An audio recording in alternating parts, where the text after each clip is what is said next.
Hey, welcome back to this tutorial series about modeling crystal glasses in Blender. This glass is a bit easier than the first one in my opinion, but the series is more about modeling tricks and techniques and explore how to model such things. First, I'm gonna add a cylinder to the scene. We start with the base shape of a cylinder. I'm going into the edit mode, press G, set 1 to move the bottom of the cylinder to the origin of our scene. Then I select the top, press G, set minus 1.8 to make it smaller. And then I'm gonna reuse that trick where I turn the topology 45 degrees with the subdivision simple and the decimate and subdivide one time, so we get a diamond shaped pattern. And to add more stability to this shape, I'm insetting the top and the ground, moving it just a bit to keep the roundness and have still a flat shape. So let's apply these modifiers. What I'm going to do next, I'm removing the vertex in the center, selecting one of these diamond shaped parts, press Shift G to select similar, and we will use area, and this should select every diamond shaped shape we have here. I'm pressing I to insetting it. This is great. Alt S to move it inwards. What I'm going to do next, I'm selecting our transformation pivot point, setting it to individual origins, and press S0 to scale all the faces down to a single point. They are a single point currently, but they are not merged together. There are still 4 points for each face. We scale down at the same place. So I press A, merge by distance, and we see it down there, it removed 69 faces. So this is great. So what I'm going to do next, I'm pressing 1 on numpad, Alt Z to go into X-ray mode, pressing C, selecting all these words except the one at the top. And what I set for these words in the end panel on the item, mean increase of 1, because we want to subdivide this later and I don't want to deform these little diamond shapes we have here. Then I select the one word at the top, press Shift G again, use the amount of adjacent faces, and this should only select the ones that are close to this big face, and pressing X for deleting these vertices. After removing the top face, going into X-ray mode again, pressing Z, selecting only the top vertices, press F to make a single face, doing the same with the bottom one. Be sure to only select the ones at the bottom, pressing F. What I'm going to do next is I'm insetting the top face just a bit. I don't want this irregular shape, and to make it circular again, I'm pressing Alt Shift S, moving the mouse. Alt Shift S means scaling to a sphere, and this makes it a circular shape again. Extruding it a bit, extruding it again, selecting this, pressing Alt E, extruding along normals, pressing 7 on numpad and Alt S to have this very close to the diamond shaped edges. I'm increasing the height of it to have it square shaped. You can check it in the object properties. The height and the X and the Y should be about the same. What we are gonna do next, we extrude the top downwards, pressing Alt Z to check where it goes. We should have it about here. And what I want to do next, I want to add these little irregularities to the glass. So what I'm gonna do is I'm adding a displacement modifier, and it's doing this weird funny thing. I'm adding a new texture to the displacement modifier. Go into the texture menu. I'm choosing clouds and decrease the size of the clouds a bit.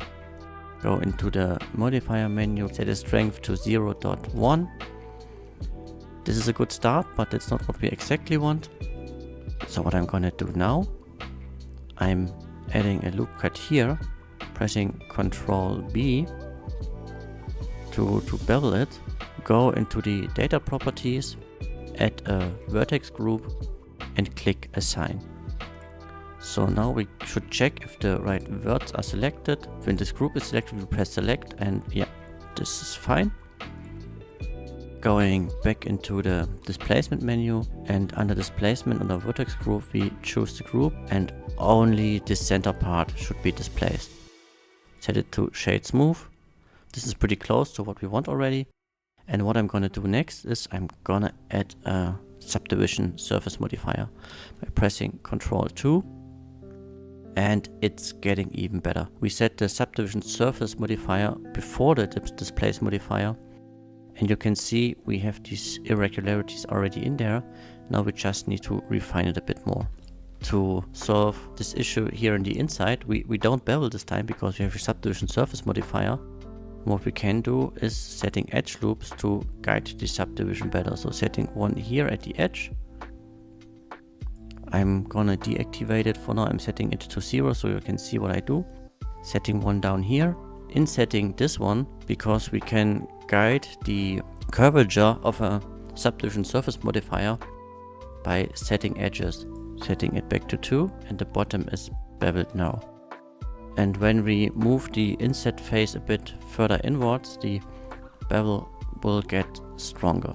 And we also need to do this for the top. Adding a loop cut here will help us to have a smoother top. Also adding one more loop cut here. One more here. We can guide the displacement a bit more when we are moving this one down. To see what actually happens, I am displaying the displacement in the edit mode. I'm setting the subdivision to 1 so we can work a bit better and the viewport lags less.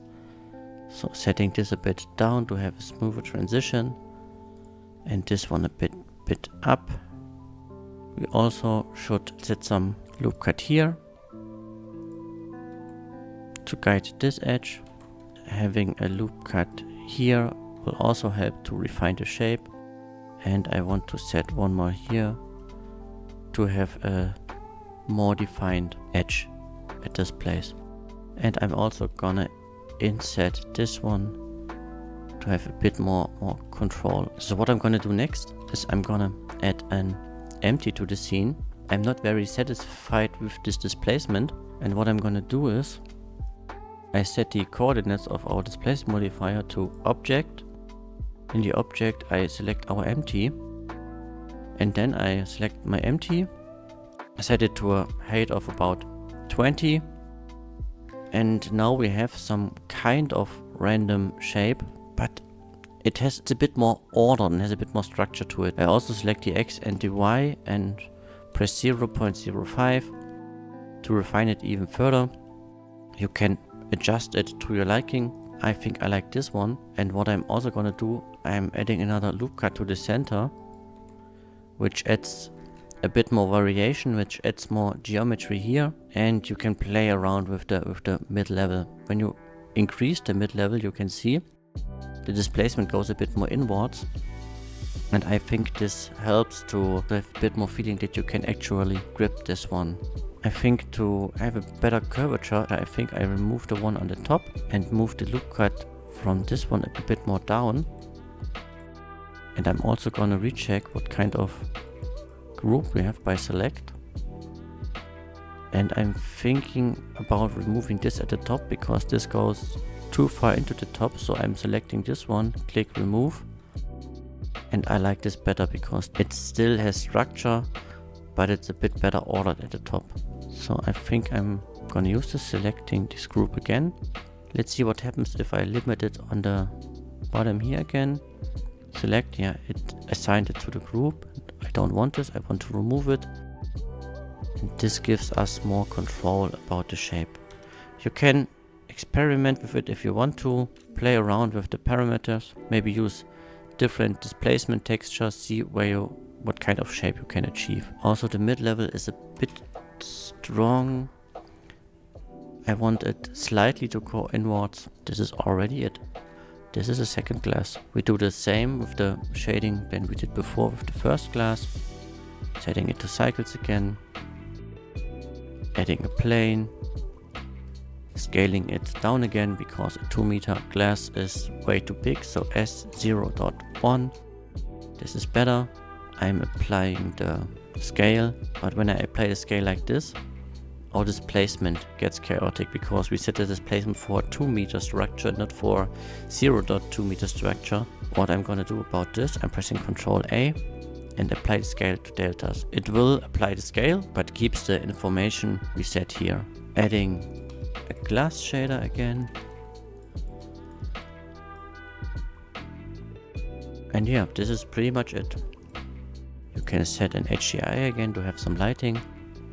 But that's about it for the second glass. I think the important thing about these crystal glasses is they have a simple base shape and just some details to it. And because these details on the shape reflect the lighting we have and create some interesting reflection and distortion patterns in the glass. So it's nice to keep it simple, but still just add some little details. As I said previously, it's not as complex as the previous one, but I still think it's a nice shape. Comment what you like about these tutorials. Tell me what can be improved.